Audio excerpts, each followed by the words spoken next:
All Blacks versus Springboks in a kind of head-to-head across all time is actually a really interesting story. And I've heard people say before that, kind of the Springboks dominated early. And that is sort of true if you look at the first 3 decades, but actually that's only 14 matches that we're looking at. And so what I've got here for you is a view where we take all the decades and we sum them up. And it's actually really interesting because there's a few different patterns that we can kind of pick out from this. One is that across 108 matches, there's only actually been 4 draws. So whilst there's been a lot of close ones, actually that's a pretty low rate for draws.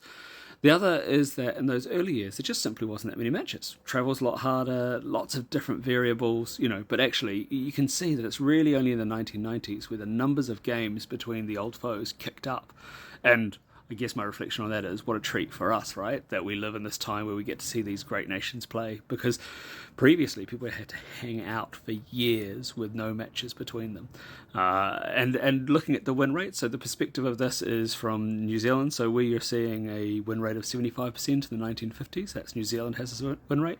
And so you can see overall mostly, actually it is the All Blacks as you take it across all time. And actually the scores, if you look over to the far right, the average score, again, always close. And that's why this is such a great kind of competition between these two nations. Now, in the 2020s, we can see right now that actually it's definitely going the way of the Boks.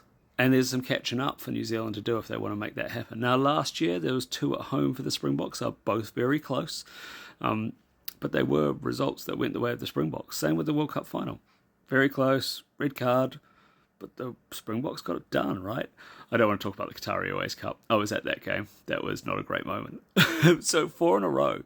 Now, I will do a follow-up video to this, talking specifically about the Eden Park results across the years. But for now, I think this is pretty interesting.